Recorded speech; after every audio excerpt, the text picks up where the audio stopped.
Hey guys, it's Ben the Coin Geek at Old Pueblo Coin, and today I have for you some of my favorite things. And these are small things, but pretty cool things in my opinion.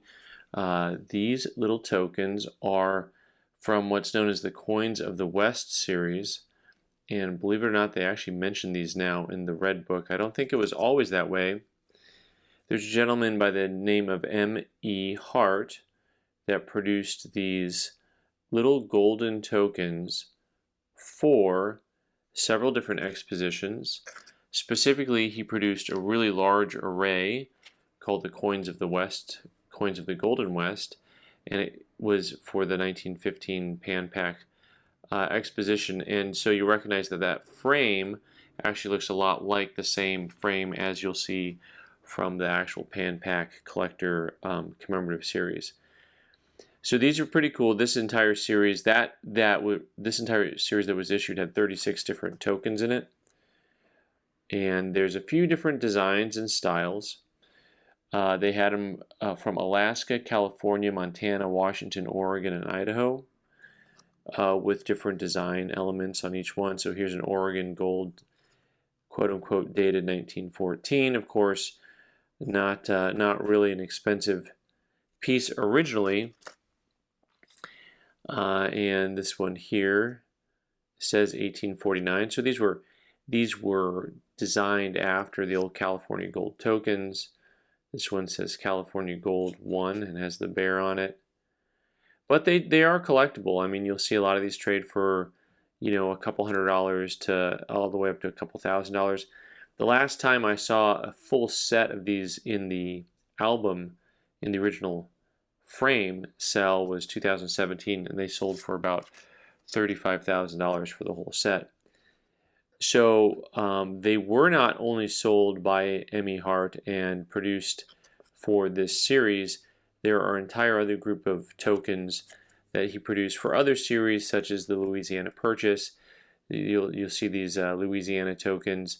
There are tokens from Arizona, and so lots of different expositions actually had these different tokens that were produced.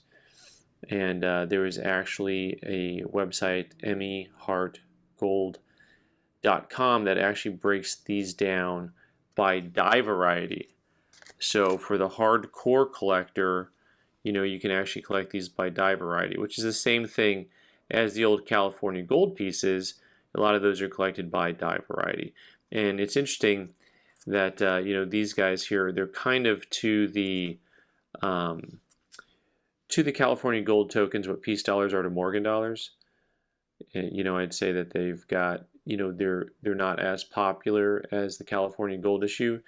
These have a smaller niche following to them, but they're really neat. And I actually had one. Oh man, I've had a lot of these, and I'm pretty sure I had to sell them when I bought the coin shop. But there was actually a series put out for the 1932 Olympics that has an athlete in a running stance and it has a discus thrower. So those ones are really cool too. Also collectible. You'll see them out there in different venues. Not the type of thing you normally would see at a coin show too often, these type of tokens, unless you're really looking for them. So, but all around, one of my favorite little pieces of numismatic history. And I'd say it's hard to find a person to compare these guys to. M.E. Hart making these. Maybe you compare that to Carr, who's making his own coins, right? But then there's a guy named Farron Zerby who was selling a lot of these also.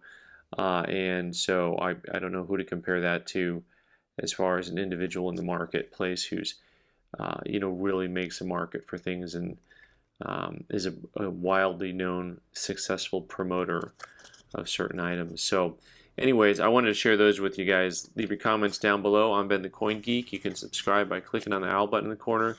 Watch more videos on the right side of the screen. Thanks.